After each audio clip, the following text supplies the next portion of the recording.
네, 오늘은 초청 강연 날입니다. 정릉교당에서 서울 성직자 해설사로 계시는 주타원 박혜영 교도님을 모십니다.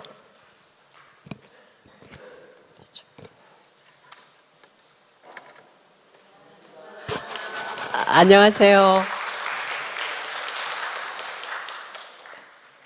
네, 저는 서울 원문화 해설단 단장을 맡고 있는 정릉교당의 박혜현입니다. 반갑습니다. 우리 교도님들 올해가 무슨 해인지 잘 알고 계시죠? 소태산 대종사님께서 서울에 오신 지 정확히 100년이 되는 해입니다. 이렇게 뜻깊은 해에 원남 교도님들 뵙게 되어서 기쁩니다. 대종사님께서는 원기 9년 3월 30일에 처음 서울에 오셨어요. 그리고 돌아가시는 해인 원기 28년 4월 11일까지 19년 동안 100회 이상을 다녀가셨습니다. 그래서 서울에 대종사님 행적이 곳곳에 많이 있습니다. 그럼 저와 함께 이제 100년 전 대종사님을 만나 뵈러 가겠습니다.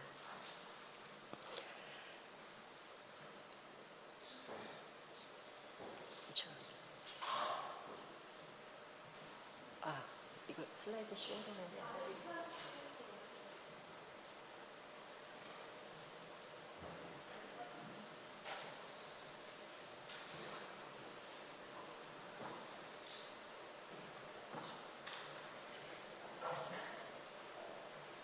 아닌데 쇼로 된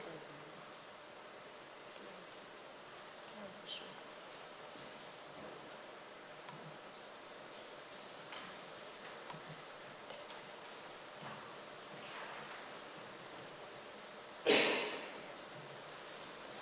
네, 그러면 제 강의 전에 사진 3컷만 보고 시작하겠습니다. 이 사진은 이제 작년 3월에 서울교구에서 학생들 대상으로 그림 그리기 대회가 있었어요.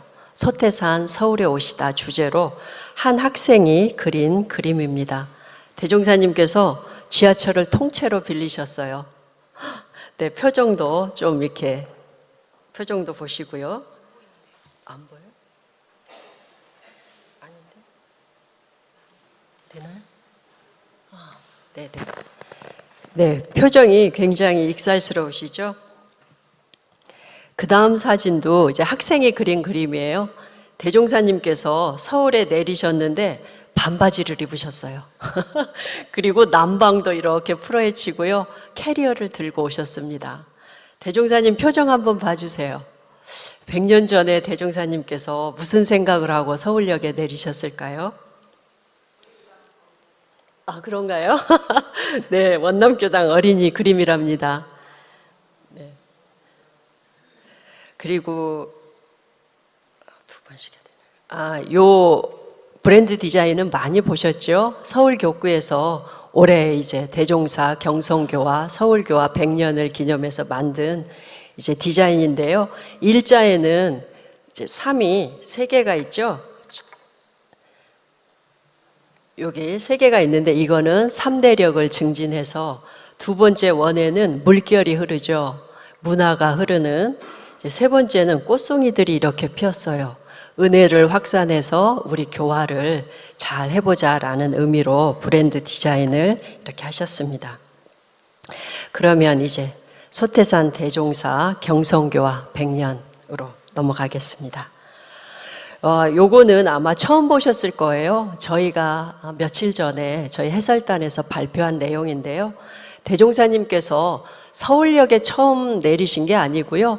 서울역이 여러 변천을 거쳐요. 남대문 정거장, 남대문역, 그리고 지금 돔식으로 되어 있는 지금 284 문화역, 그 역이 되기 전에 대종사님께서 1924년도에 오셨어요. 그래서 그 당시에는 3년 10개월만 운영했던 임시 경성역입니다. 이 역을 통해서 대종사님께서 원기 9년 3월 30일에 오셨습니다. 그리고 요 옆에 그림은 뭐냐면 이제 대종사님께서 그때 오셨는데 서울에 연고가 없어서 이제 서울역 앞에 지금 세브란스 빌딩 뒤쪽이 여관촌이었다고 해요. 그곳에서 하루를 주무신 그 지역입니다. 그리고 요 그림은요, 지금 여기 대종사님 두루마기 입고 보이시죠? 이 사진은 원기 9년 사진이에요. 그래서 이제 서울에 이 옷을 입고 오셨다는 기록은 없어요. 그렇지만 그 당시에 우리 불법연구회가 굉장히 가난했잖아요. 그래서 이 외출복 두루마기는 이거 한 벌이었을 것이다 해서 저희 서울에 오실 때도 이 두루마기를 입고 오신 것으로 저희는 추정을 합니다. 그리고 그 옆에 계신 분이 정산 종사님, 서중한 선지님, 전은광 선지님, 이 네 분을 모시고요. 여기 밑에 삼타원님이 계세요. 삼타원 최도화 선지님께서 서울에 오셨어요. 근데 삼타원님은 그 전에 2년 동안 서울에 살았던 경험이 있으셨어요. 근데 위에 네 분은 첫 상경이셨습니다. 이제 이 상경을 하셨는데 삼타원님께서 안내를 하신 이유는 이제 서울에서 유일하게 2년 동안 살으셨던 경험도 있고요. 1년 전에 기차에서 귀중한 분을 만나셨어요. 그분이 누구냐면 일타원 박사시화 선지님을 화엄사 가는 기차에서 만나신 거예요. 만나셔서 이제 전라도 생불립 우리 대종사님 말씀을 드리니까 박사시화 선지님께서 꼭 뵙고 싶다고 이렇게 주소를 줘서 1년 후에 삼타원님께서 이렇게 대종사님 일행을 모시고 서울로 올라오셨습니다. 네, 요 사진은 쌍둥이세요. 여기 제가 가리키는 게 여기가 일타원 박사시화 선지님이고요. 여기가 쌍둥이 자매 미타원 박공명선 선지님이세요. 이때 이제 삼타원님께서 북촌 계동에 오셔서 일타원님을 모시고 태평여관으로 가십니다. 이때 이제 이 전라도에서 오신 일행분들이 묵으실 곳이 없잖아요. 그래서 이제 계동으로 다시 오셔서 이제 이 여동생 미타원님은 어디에 살고 계셨냐면요. 이분이 누구냐면 성성원 선지님이세요. 여기 요 미타원님의 외동딸이세요. 그러니까 일타원님의 조카딸인 거죠. 이 댁에서 성성원 선지님이 이제 신혼부부셨는데 이 댁에서 엄마를 모시고 같이 살으셨어요. 근데 이제 일타원님께서는 전라도 남원 분이시잖아요. 남원에서 사시다가 남편분이 돌아가시고 이제 자손이 없으셔서 이제 서울에 오셔서 바느질을 하고 계셨어요. 이때 이제 이 가족들하고 상의를 해서 전라도에서 오신 일행분을 이 성성원 선지님 댁에서 3일을 묵게 하십니다. 이때 드디어 이 성성원 선지님 댁, 여기 북촌에 가시면 이렇게 집터가 있어요. 근데 그 당시의 집은 아닙니다. 참고하시고 봐주세요. 제가 이렇게 집터들 보여드리는데 그 당시의 집들은 전부 아닙니다. 이 집에 이제 대종사님 일행이 3일 동안 머무시는데요. 드디어 서울에 첫 제자가 탄생합니다. 이 쌍둥이, 이 자매분들께서 대종사님의 서울의 첫 제자가 됩니다. 그리고 여기 일타원님께서는 전무 출신까지 서원을 하셨어요. 네. 그래서 성성원 선지님 집터는 서울 교화 물고인 박사시화 선진을 만난 곳입니다. 제자로 맞이한 곳입니다. 이곳에서 이제 3일 머무실 동안에 같이 오셨던 서중한 선지님하고 전은광 선지님께서 한 달간 머무실 집을 구하십니다. 그곳이 세종무당회관 뒤쪽인 당주동에 무려 20칸짜리 집을 한 달간 얻습니다. 예. 그래서 이제 대종사님 일행은 그곳으로 이제 거처를 옮기시고요. 이제 서울의 첫 제자가 되셨던 박사시화 선지님과 미타원 박공명 선지님이 그때 시봉을 담당하셨어요. 이때 이제 당주동 임시 출장소에서 한 달을 머무셨는데 이때 또 아주 귀중한 분을 만나게 됩니다. 네, 이분이 누굴까요? 네, 육타원 이동진화 선지님이 드디어 등장을 하십니다. 원기 9년 4월입니다. 예. 그리고 요 집은 육타원 선지님께서 그 당시에 사셨던 북촌에 가면 있습니다. 육타원 이동진화 선지님 집터입니다. 이때 원기 9년에 대종사님께서 연세가 34세셨어요. 네, 아주 젊으셨죠. 그리고 우리 육타원님께서는 32세셨어요. 그리고 육타원님은 잘 아시잖아요. 왕족인 완순군의 둘째 아들 이규용 그분의 소실이셨어요. 그러니까 이 육타원님께서는 경제적으로는 풍족하셨지만 이제 소실로 젊은 나이에 사시다 보니까 항상 소가리를 앓으셨다고 해요. 두통과. 그러면서 당신께서 항상 나는 화병에 든 꽃이다. 화병에 든 꽃은 어떤가요? 시들면은 버리게 되잖아요. 그런 이제 고민을 한참 하고 계셨는데 대종사님을 만나 뵙고 대종사님께서 이제 보통 대종사님을 뵈면 이 기운에 눌려서 큰절을 하시는데 육타원님께서는 이렇게 양반다리를 하고 이렇게 쳐다보셨다고 해요. 그때 이제 대종사님께서 육타원님의 비범함을 알아보신 거예요. 그때 처음 뵙고 내려주신 법문이 대종경 인도품 6장입니다. 이렇게 이제 성불 재중하라는 말씀을 듣고요. 육타원님께서는 그 자리에서 일어나 큰절을 하십니다. 서울의 또 다른 제자가 된 거죠. 네.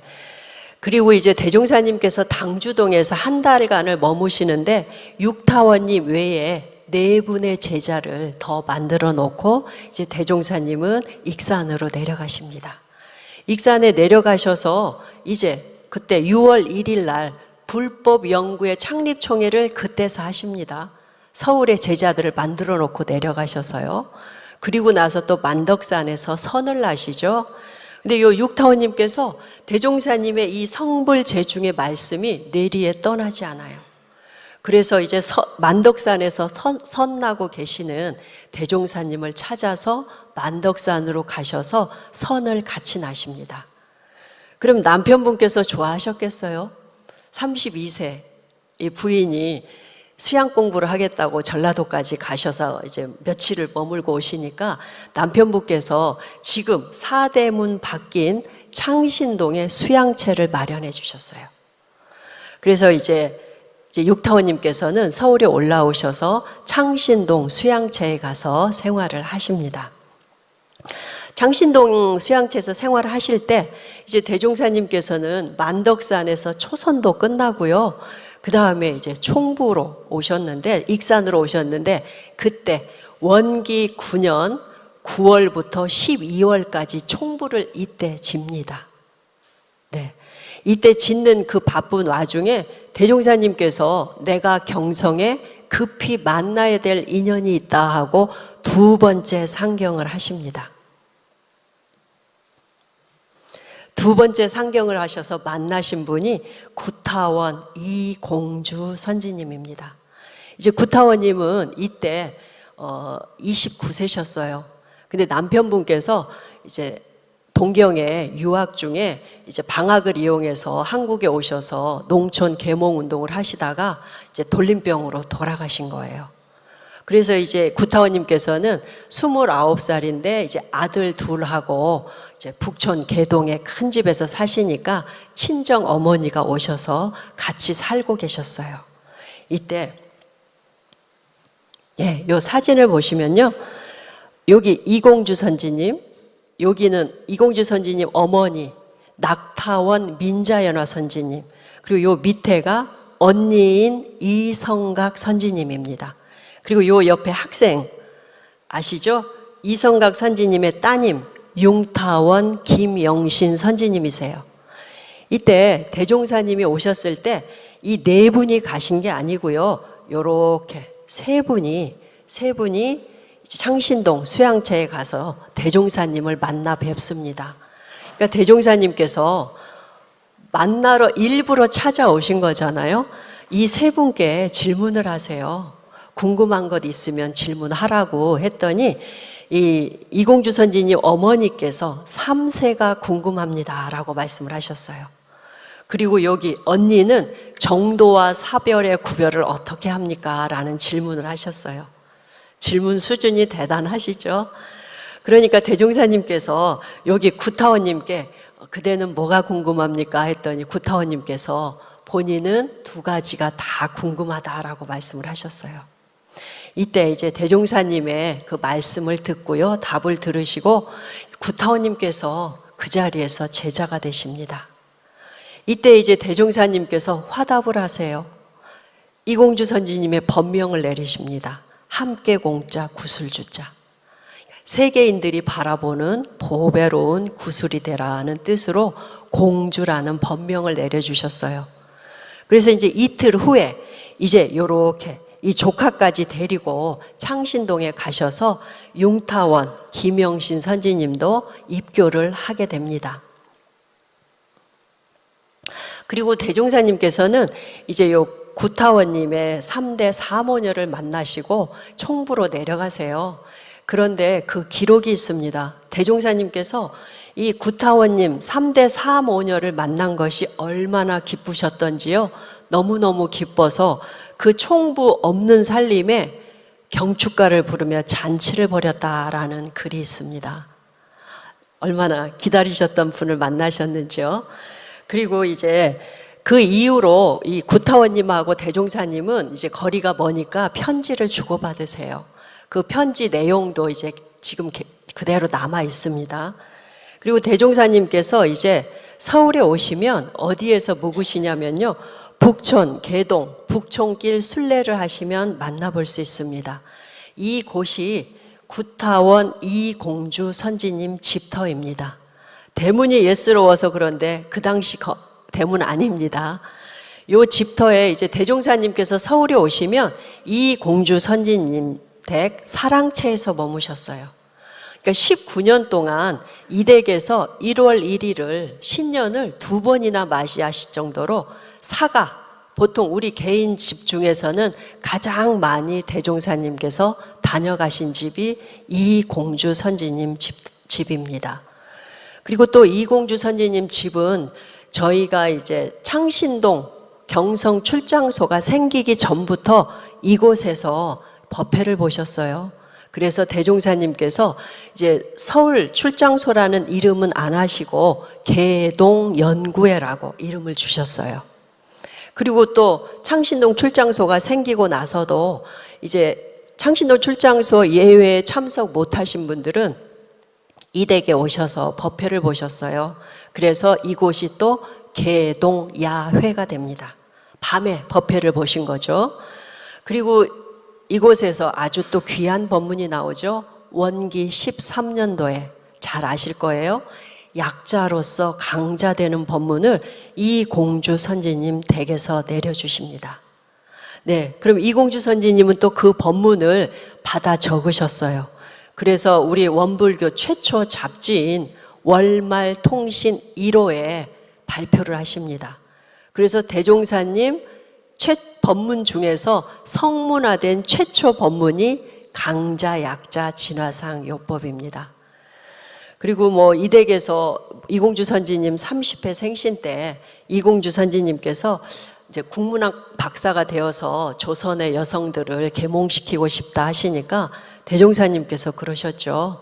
조선 여성보다 좀 국을 넓혀봐라.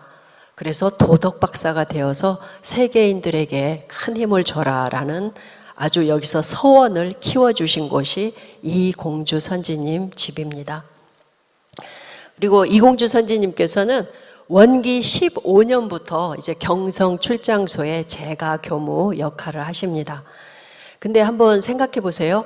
그 당시 원기 9년 전까지 대종사님 제자분들은 한학을 공부하신 시골에서 한학을 공부하신 남자분들이 주였어요. 그런데 드디어 경성에 오시면서 신교육을 받으신 신여성들이 등장하십니다. 이러면서 우리 교단은 엄청난 변화가 찾아옵니다. 네, 요거는 이제 원기 10년도에 아까 제가 초반에 대종사님 두루마기 입은 옷 보셨죠? 그 기록에도 그래요. 풍덩한 옥양목 두루마기를 입고 서울에 오셨다라는 기록이 있어요. 그러니까 좀 체격에 좀 안 맞게 좀 크게 지으셨나 봐요. 그러니까 이제 서울에 이공주 선지님 언니하고 엄마께서 모시로 이렇게 아주 귀한 옷을 만들어 드리니까 대종사님께서 아주 안 보이셨고, 그런가요? 네. 대종사님께서 즐겨 입으셨다고 합니다. 그러면 이제 혹시 이 집이 어느 집인지 아세요? 그렇죠. 다녀가신 분들 많죠? 불법연구의 창신동 경성 출장소가 됩니다. 근데 지금 현재는 창신동 출장소가 안 됐고요. 육타원 이동진화 선지님의 수양체였어요. 그러니까 이제 대종사님께서 오시면, 서울에 오시면 이 수양체에서 이제 경성의 회원들을 만나거나 개동에 이제 이공주 선지님 댁에서 회원들을 만나셨어요. 근데 여기에서 이제 대종사님 법문을 받으려면 익산에 내려가거나 1년에 한두 번 올라오신 대종사님의 법문을 받으니까 너무 한계를 느끼신 거예요. 이 성에 안 차셨어요, 경성 회원들이. 그래서 원기 11년 7월에 경성 출장소 발기인 모임을 합니다. 이때 이제 육타원님께서 당신이 사셨던 그 수양체를 희사를 하십니다. 그리고 거기에 모이셨던 10여 분이 유지비 대책을 다 마련해 놓고요, 총부에 요구를 합니다. 저희 이렇게 출장소를 마련해 놨으니까 교무님을 파견해 주세요 라고 요구를 하셨어요. 대단하시죠, 경성 회원분들. 네. 그리고 요 옆 사진은 당대 건물 아닙니다. 당대는 초가집 2동이었어요. 근데 요거는 어떻게 이렇게 기와집으로 이렇게 남아 있어요. 지금 요게 법당이 되고요, 여기가 기도실인 걸 위에서 찍은 겁니다. 그리고 이제 이거는 정면에서 찍은 거고요, 현재 법당 내부에 이렇게 되어 있습니다. 이제 그 총부에 교무님을 파견해 주십시오라고 요구를 했잖아요. 그래서 이제 드디어 누구실까요? 예. 이제 저희 경성 출장소 제1대 교무로 여기 보시면, 안 되나? 안 돼요? 여기. 주산 송도성 선지님이십니다. 이분이 일대 교무로 부임하셨어요. 근데 이때 송도성 선지님 연세가 20세셨어요. 박사시아 선지님 60살, 그리고 또 육타원님도 35세, 이공주 선지님도 31살 뭐 이렇게 되는데 20살 어린 교무가 부임하니까 성에 안 차잖아요. 그랬더니 경성 또 이 회원들이 교무님 바꿔달라고 요구를 하셨어요. 대단하세요, 파워. 그랬더니 대종사님께서 설법 받들어 봐라, 도성이는 깨인 사람이다 라고 하셨다고 해요. 이때부터 이제 설법을 정말 받으니까 막힘없이 하시는 걸 보고 경성 회원들이 아주 깍듯이 모셨다고 합니다. 이때가 원기 11년 8월입니다. 이때 또 나온 법문이 있어요, 창신동 출장소에서. 이때 이제 대종사님이 오셔서 설법을 하시는데 이제 수양 공부를 많이 해라 라고 하셨어요. 그랬더니 이 공주 선지님께서 수양 공부를 어떻게 하면 좋겠습니까 했더니 연불과 좌선을 해라. 그런데 초심자는 연불을 많이 하시오라고 하셨어요. 그랬더니 구타원님께서 무엇으로 연불을 할까요 했더니 대종사님이 나무아미탑을 하시오 했더니 구타원님께서 나이 든 것처럼 싫다, 그러니까 새로운 식구를 내려달라 하셔서 대종사님께서 내려주신 식구가 여기, 이거 안 되는구나, 거래각도 무궁화 보보일체 대성경을 내려주셨어요. 그랬더니 이제 그 옆에 계셨던 성성원 선지님께서 제게도 내려주십시오 했어요. 그래서 이제 앞구절 영천영지 영보장생 만세멸도 상동로를 내려주셨습니다. 그래서 이때부터 원기 11년부터 경성, 서울의 회원들은 이 성주 이 법문을 가지고 연부를 하셨다고 해요. 이제 훗날에 이것이 영혼 천도를 위한 성주 법문이 되었습니다. 그리고 이때는 이제 교무님들이 1년에 한 번씩 바뀌셨어요. 이제 이분이 보면 제2대 경성교무 송규 정산종사님, 여기 정산 종사님 보이시죠? 그리고 여기 이공주 선지님, 그리고 여기는 육타원 이동진아 선지님, 그리고 여기 아기는 이공주 선지님 둘째 아들이에요. 그리고 요 끝에 학생이 있죠? 이공주 선지님 큰아드님이세요. 네, 눈여겨 봐 주십시오. 네, 요렇게 이제 2대 교무를 부임으로 이제 정산 종사님이 하셨습니다. 근데 이제 이때는 지금 이 경성 출장소가 당시에 교당이 많지 않았어요. 영산에서 이제 저희 원불교가 나왔죠. 그러니까 영산에 지부가 그때 본관이었는데 지부가 된 거 하나, 그 다음에 익산에 본관 하나, 딱 2개 있었어요. 그래서 여기 경성 출장소가 최초 지방 교화지입니다. 그러니까 대종사님께서 얼마나 신경을 쓰셨겠어요. 그래서 이 지방 교화지 중에 창신동 출장소에 가장 많이 오셔서 법문을 내려주셨습니다. 그리고 이제 이 창신동 출장소에서 최초로 시행해 본 것이 많아요. 일기법도 일기법 최초 시행자가 누군지 아세요? 네, 구타원 이공주 선지님이세요. 그 개동집에 구타원님 계실 때 원기 10년도에 편지로 대종사님이 보내세요. 매월 매일 성적 조사표. 그게 상시일기예요. 이제 구타원님이 먼저 해보시고요.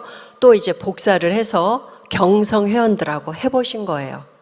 그래서 창신동 출장소에서 일기법을 최초로 시행을 했고, 또 상장 예식으로 그 당시에 돌아가시면 3년상을 치르잖아요. 그런데 신정 예법으로 대종사님께서 이곳에서 직접 지도를 해주십니다. 49제로 끝내고 이렇게 뭐 삼배옷 입지 말고 복기 깃발 하나 꽂아놓고 추모하라라는 식으로 신정 예법을 창신동 출장소에서 처음으로 시행을 하셨어요. 그리고 이곳에서 또 여자 정수의단도 최초로 조직을 하셨습니다. 그리고 은부모 시자녀법 잘 아시죠? 이제 좀 자력이 없으신 연세 드신 분하고 젊은 분하고 이렇게 매칭을 해서 은모 시녀를 맺게 했고요. 은부 시자를 맺게 했습니다. 그래서 대종사님은 이때 원기 14년부터 무자력자를 봉양하게 하셨고요. 타자녀 교육을 시키셨습니다. 그리고 원기 12년도에 아주 이제 저희 대종사님의 혁신적인 면모를 볼 수 있는데요. 이때 원기 12년이면 1927년이에요. 그리고 우리 불법연구에 그 이제 지금으로 말하면 교당이라고는 딱 3개 있는데 대종사님께서 1년 전부터 조성강 선지님을 경성 부기학원에 보내셨어요. 그리고 원기 12년에 당신 큰따님하고 김영신 선지님을 경성 부기학원에 보내셨어요. 우리 유지비가 얼마나 많이 들어와서 부기로까지 이렇게 할 정도가 됐을까요? 대종사님은 미래를 내려다 보신 거예요. 벌써 이때부터 대종사님이 근대 회계를 도입을 하십니다. 그러면 일본인들이 저희 불법 연구에 꼬투리 잡을 거는 딱 2가지잖아요. 금전 문제, 2번째 남녀 문제예요. 근데 대종사님께서는 이때부터 금전 문제를 철저히 이렇게 회계를 도입하실 정도로 하셨고요. 남녀 문제도 아까 제가 은부모 시자녀를 얘기했는데 은모는 시녀만 맺게 했어요. 시자 못 맺게 했어요. 은부는 시자만 맺게 하셨어요. 굉장히 엄격하게 그 문제를 다루셨습니다. 이 사진은요, 대종사님께서 이제 최초로 은부 시녀 결의를 하신 3분이에요. 아까 제가 말씀드린 거하고 좀 안 맞죠? 남자는 시자를 맺을 수 있는데 어떻게 이렇게 여성 3분하고 시녀를 맺었을까? 여기 성성원 선지님이 아까 일타원님의 조카딸이셨잖아요. 쌍둥이 동생의 따님인데 그 미타원님이 돌아가시면서 저 젊은 외동딸을 놓고 가니까 마음에 걸린 거예요. 그래서 대종사님께 간곡히 부탁을 했어요. 종사주님, 우리 딸을 성원이를 이렇게 시녀로 맺어서 좀 보살펴 달라라고 부탁을 하셔서 대종사님께서 이제 그 부탁을 들어주신 거죠. 그래서 그때 시녀 맺으신 분이 성성원 선지님, 융타원 김영신 선지님, 조정권 선지님 이렇게 세 분하고 이제 은부 시녀를 맺었는데요. 이것이 처음이자 마지막입니다. 이제 대종사님만 처음으로 이렇게 시녀를 맺고요. 그 다음부터는 시자, 은부 시자만 맺으셨습니다. 이 글귀 한번 보세요. 보셨나요? 이게 구타원 이공주 선지님의 출가송입니다. 이제 구타원님께서는 원래부터 대종사님을 만나 뵙고 원기 10년부터 경성 출장소가 되기 전부터 주무 역할을 하셨고 모든 문서 정리를 하셨어요. 그 이후에 이제 원기 15년부터 2년간 재가 교무로서 경성 교무 역할을 하십니다. 이때부터 이제 구타원님께서 출가를 계속 말씀을 하셨어요. 대종사님께. 근데 대종사님께서 이제 서울에 반듯한 교당 하나 만들어 놓고 출가하라고 미루셨어요. 이제 이때 원기 17년도에 구타원님께서 지금 삼선공원에 있는 그 터 585평을 보여드립니다. 그러니까 대종사님께서 보시고 수도원 기지로는 더할 나위 없이 좋다라고 말씀을 하셨어요. 그래서 이공주 선지님께서 원기 17년 7월에 당신의 개동집을 팔아요. 아까 보여드렸죠? 그 집을 팔고 창신동 출장소가 아닌 도남동 회관 터를 사십니다. 그때 585평 터뿐만 아니라 초가집 3채까지 딸린 그곳을 사십니다. 그리고 이제 그 개동집에 이제 4분이 사셨다고 했잖아요. 근데 아까 그 교복 입은 학생이 큰아드님 박창기 선지님이신데 그분이 경기고등학교 졸업을 앞두고 원기 17년 2월에 총부로 내려가세요. 그리고 대종사님의 시자가 되어서 10년간 대종사님을 모셔요. 그리고 설상가상 그해 8월 3일 날 그 꼬마 애기 앉아 있었죠. 그 아기가 죽습니다. 근데 그 아기는 이제 태어나면서부터 좀 약하게 태어났나 봐요. 그래서 그 아기하고 이제 그 엄마로서의 그런 심정을 대종사님과 편지에서 많이 주고받고 위로도 받고 그러십니다. 그 아드님마저 돌아가셨어요. 그리고 또 이제 보름 후에 친정 어머니마저 돌아가셨어요. 근데 이미 7월에 파셨잖아요, 집을. 그러니까 구타원님께서는 이미 다 준비를 하고 계셨는데 이 세 분들이 다 안 계시는 상황에서 이제 구타원님께서 원기 17년 8월 마지막 날 밤기차를 타고 익산으로 내려가십니다. 그러면서 이렇게 출가송을 남겨주셨습니다. 이제 이거는 이제 창신동 출장소가 이제 회원들이 늘어나다 보니까 너무 비좁아요. 그래서 구타원님께서 이제 땅을 사놓고 이렇게 가셨잖아요. 근데 원기 17년도에 이제 신축은 이제 돈 문제로 하지 못하고요. 1년 후에 이제 드디어 신축 교당이 등장합니다. 그게 아마 우리 교단의 법당, 독립된 법당을 가진 신축 교당으로 최초라고 합니다. 그 교당을 이제 짓기 시작하는데 그때 지을 때 대종사님께서 2번을 다녀가셨어요. 몇 개월 동안 집을 짓냐면요. 원기 18년 7월부터 10월까지 4개월을 집을 지어요. 그런데 대종사님께서 2번 다녀가셨어요. 이틀 다녀가셨을까요? 무려 70여일을 머무시면서 건축 감역을 하셨어요. 얼마나 정성을 쏟으셨는지 아시겠죠? 이때 계시면서 그 이제 건축 감역을 하시면서 인부들이 하시는 말씀을 듣고 이러한 법문을 내려주셨습니다. 인과품 15장입니다. 시간상 저는 알려만 드리고 가겠습니다. 그리고 또 그 도남동 회관을 지을 때 내려주신 법문이 교단품 11장이에요. 그 당시 이완철 교무님께서 담당 교무셨는데 김영신 선지님이 익산으로 내려가려니까 진보다리가 크잖아요. 대종사님께서 이것 좀 지고 가자 했더니 이완철 선지님이 이제 인부들도 있는데 체면상 안 되겠다라고 이제 거절하셨다가 대종사님하고 이렇게 야단 맞고 이러시는 내용입니다. 그리고 여기 대종경 실시품 15장은 지금 이제 서울교당 도남동 회관을 만들어 놓고 내려주신 법문이세요. 이제 대종사님께서 오셔서 친히 그 새로 지어 놓은 도남동 회관을 둘러보시면서 풀을 뽑으시면서 이제 나의 제초한 뜻을 아느냐 하면서 내려주신 법문입니다. 꼭 한번 찾아보시기 바랍니다. 네, 드디어 이 보이세요? 이게 원기 18년 11월 3일 날 드디어 경성지부 도남동 회관 낙성식을 합니다. 저렇게 많은 수의 우리 회원들이 모였죠. 근데 무슨 연유인지 대종사님은 저때 참석을 못 하셨어요. 그리고 요 건물이 이어지는 건물이에요. 위에 건물하고 그 옆에 종각도 보이죠. 이 당시에 종각도 설치했다는 걸 알 수 있어요. 그리고 초가집도 보이죠. 이때는 겨우 이제 창신동 출장소를 팔아서 이 도남동 회관을 지었기 때문에 돈이 많지 않잖아요.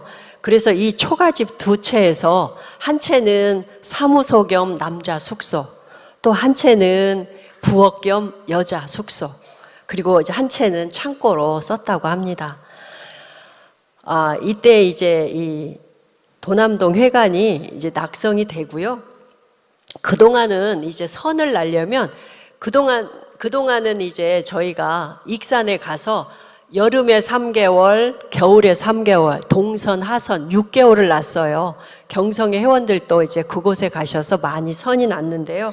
우리가 이렇게 반듯한 교당을 만들어 놓으니까 익산으로 갈 이유가 없죠. 그래서 이제 서울에서 선을 나게 되고요.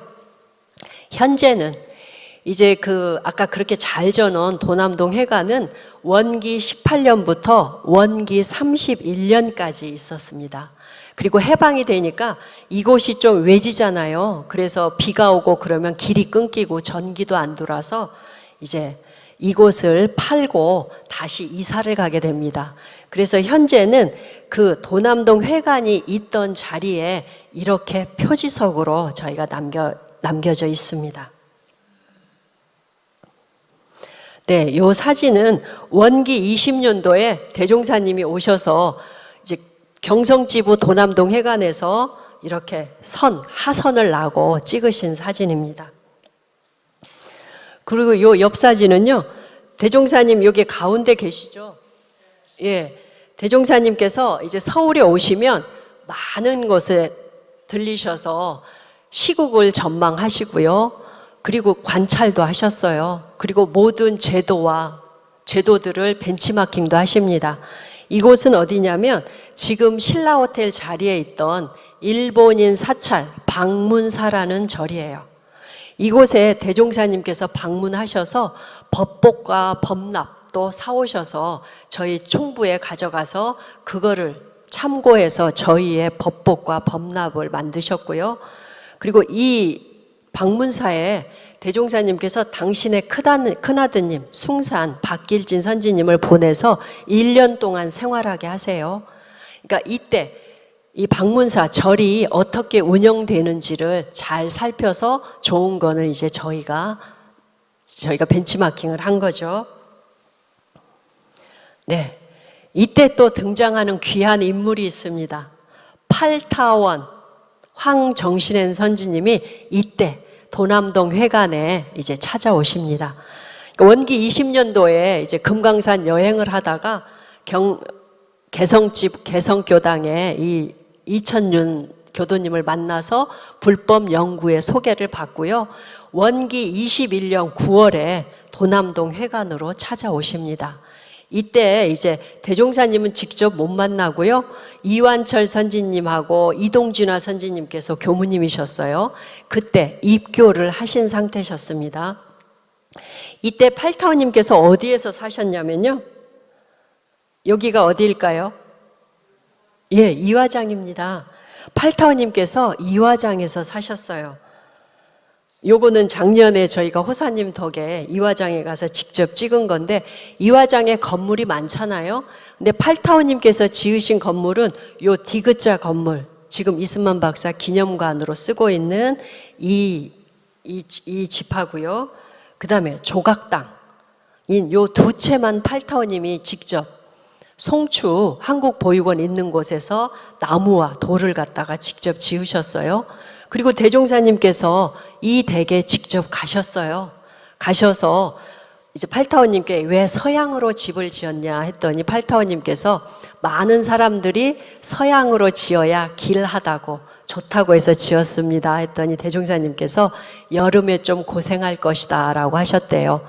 여름에 정말 그 기둥에서 송진이 나와서 조금 힘들었다고 하십니다. 그리고 팔타오님께 대종사님께서 내려주신 법문이 있죠. 교단품 35장입니다. 이때 이제 팔타오님께서는 도남동 해관 아까 그 초가집 보셨죠? 얼마나 옹색합니까? 그러니까 팔타오님께서 이화장에서 많은 살림살이를 들고 도남동 해관을 가세요. 그래서 거기서 일주일 생활하시고 그걸 또 다 놓고 오세요. 네. 그냥 갖다 드리면 또 안 받고 말도 많을 것 같으니까. 그리고 또 그 다음에는 또 한 달간 가서 생활하세요. 더 많은 살림을 갖고 가서. 그리고 나서 또 생활하시고 또 그 짐을 다 놓고 오셨어요. 그러니까 이제 저희는 또 다 사업 성적 때문에 다 기록을 하잖아요. 그러니까 팔타오님께서 그 전에 불법 연구에 만나기 전에 예수교 신자셨어요. 그러니까 예수교는 뭐 오른손이 하는 걸 왼손을 모르게 하는데 왜 불법 연구에는 부끄럽게 다 적냐라는 그 내용입니다. 네, 그리고 이곳은 지금 흥인지문 공원에 가면 이 표지석이 있어요. 이화여대 동대문 부인병원 터라고 쓰여 있습니다. 근데 이게 원래는 동대문 부인병원이셨어요. 이거를 이제 팔타오님께서 원기 23년도에 사셨어요. 그때 이제 4층짜리 병원 건물과, 그러니까 지금 말하면 산부인과예요. 4층짜리 건물과 2층짜리 사택을 그때 38만 원인가 주고 사셨어요. 사셔서 이곳으로 이사 오셔서 생활을 하셨고 대종사님도 여러 번 가셔서 이제 하신 일화도 많은데 제가 시간상 일화는 생략을 하겠습니다. 그리고 이때 원기 28년도에 우리 총부 여자 회원들이 정신대를 피해서 이 팔타오님이 운영하시는 동대문 부인병원에서 이제 직원으로 간호조무사로 일했던 사진입니다. 그리고 이 사진은 이제 같은 날 찍으신 건데요. 여기에 보시면 요 가운데 앉아 계신 분이 이공주 선지님이에요. 그리고 여기 팔타원님, 그리고 여기는 성의철 선지님이세요. 성의철 선지님은 그 당시에 그 숙명여전 학장을 하신 분이셨어요. 이분이 원광대학교 이제 설립할 때 많은 도움을 주셨던 분들입니다. 근데 이 동대문 부인병원이 팔타원님 거였는데 이제 뭐 해방을 맞이하고 또 6.25 전쟁을 겪고 하면서 이화여대의 이제 김한란 박사가 팔타원님하고 이화여대 동문이셨잖아요. 그러니까 이화여대가 의대를 만들면서 실습할 병원이 없어서 팔타원님께 이제 위탁, 운영을 부탁해서 이화여대에 이렇게 맡겨서 운영하는 과정에서 여러 일을 거치면서 이화여대가 차지하게 됩니다. 좀 안타까운 내용이죠. 네, 그리고 이 사진은 원기 25년도에 국민복 입은 대종사님 뵌 적 있으세요? 네, 일본인들이 지금 일본에 건너가서 일본 왕에게 서약을 하라고, 충성 서약을 하라고 계속 졸른 상황에서 대종사님께서 미루다가 일본에 가시려고 지금 종각 옆에 화신백화점에 오셔서 국민복을 사입고 이렇게 찍으신 사진입니다. 근데 결국 안 가셨죠. 이 눈병을 이유로 다행히도요. 그리고 이 사진은 이제 대종사님 요 분이 누구냐면 그 당시에 불교 15사의 김태흡 스님이세요. 이분들은 대종사님하고 굉장히 친하게 지내시면서 저희 불법 연구에 도움을 많이 주셨고요. 그리고 그 옆에 계신 이분들은 일본인 스님인데도 저희 불법 연구에 도움을 많이 주셔서 대호법에 올라가셨습니다. 이때 이제 드디어 정전이 원기 26년에 나와요. 근데 초고가 완성이 돼서 이제 일본 전북 도경에 출판을 허락해달라고 갖다 드렸더니 일본말로 바꿔오면 허락해주겠다고 해요. 그러니까 대종사님께서 일본말로 바꾸면 불쏘시개밖에 안 된다. 그러고 거부하셨어요. 근데 아까 그 불교 15사 김태읍 신부님이 오셨을 때 보여드리니까 내용이 너무 좋은 거예요. 정전이. 그래서 김태읍 신부님이 그럼 내 이름으로 출판하게 해주겠다. 대신 정전에 불교자를 붙여라. 그래서 불교 정전으로 이렇게 출판이 됩니다. 근데 대종사님께서 이제 가제본이 나와요. 근데 요곳은 어디냐면 지금 광장시장 옆에 있는 저희 불교 정전을 인쇄했던 수영사가 있는 곳이에요. 그리고 이곳에서 인쇄했던 곳이 불교 정전이죠. 근데 이제 초고가 나와서 이제 가제본이 나왔을 때 대종사님께서 굉장히 급하셨나 봐요. 밤을 새워서 보셨다고 해요. 그러고 이만하면 됐다 하시면서 1000부를 인쇄하라고 시키셨는데 그 인쇄본은 대종사님께서 28년 6월에 돌아가시잖아요. 근데 8월에 총부에 도착합니다. 그래서 아쉽게도 이렇게 제대로 된 정전은 대종사님께서 보시지 못했습니다. 이거는 뭐 봉도 수련원이에요. 이것도 이제 대종사님하고 연관이 있어서 제가 올려봤습니다. 그리고 이거는 이제 원기 30년도에 이제 저희 전제동포 구호 사업을 했던 지금 서울역 앞에 있는 사진이에요. 시간상 제가. 그리고 여기 7017 다리 밑에 저희 불법 연구의 전제동포 구호 사업소 그 장이 있었습니다. 하루에 500명씩 다녀가셨다고 해요. 그분들께 뭐 주먹밥, 이불, 의복 엄청나게 큰 일을 해서 저희 불법 연구회가 이제 세상에 좀 드러나게 되죠. 네, 여기는 부민관에서 주산 송도성 선지님께서 이제 외국에서 이제 해방을 맞이해서 돌아오는 분들께 사상 강연을 했던 곳입니다. 주산 송도성 선지님이고요. 그리고 이제 요 사진은 아까 제가 원기 31년도 2월까지 도남동에 이제 서울 회관이 있었고요. 이때 이제 이사 간 게 어디냐면 남산에 일본인들이 지었던 약초 관음사라는 절이 있었어요. 근데 해방이 되고 일본인들이 다 물러나니까 저희가 불화를 받은 거예요. 불화를 받아서 정각사로 이름을 바꿨습니다. 이때 보시면 여기에 대종사님 초상화 있죠? 초상화 놓고 여기에 여기 관음상은 그대로 두고요. 그 위에 요 일원상 길을 두고 저희 이제 서울 사무소로 5개월간 쓰게 됩니다. 그 옆에 보시면 여기 대산 상사님께서 그 당시 서울 사무소 소장이셨어요. 여기 8타원님 계시고 6타원님도 계시죠.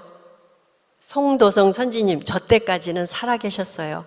근데 이제 돌아가시게 되죠. 네. 그때 있었던 대종사님 초상화는 현재 원불교 역사박물관에 모셔져 있습니다. 이때 뭐 정재계 인사들이 많이 와서 저희 정각사에서 많은 모임을 하셨어요. 이제 가운데 안경 끼신 분이 김구 선생님이 다녀가셨을 때 찍은 사진이 남아 있더라고요. 그러면 그 정각사는 이제 서울 수도원이 됐다가 그다음에 남산 예술인교당이 됐다가 지금은 조금 어려운 상황이 있는 것 같아요. 네, 그리고 이제 이것은 이제 경복궁에 있던 지금 청와대에 있었던 융문당하고 융무당이에요. 네, 요 융문당하고 융무당을 일본인들이 해체에다가 용산에 용광사라는 절을 지었어요. 일본인 사찰이었어요.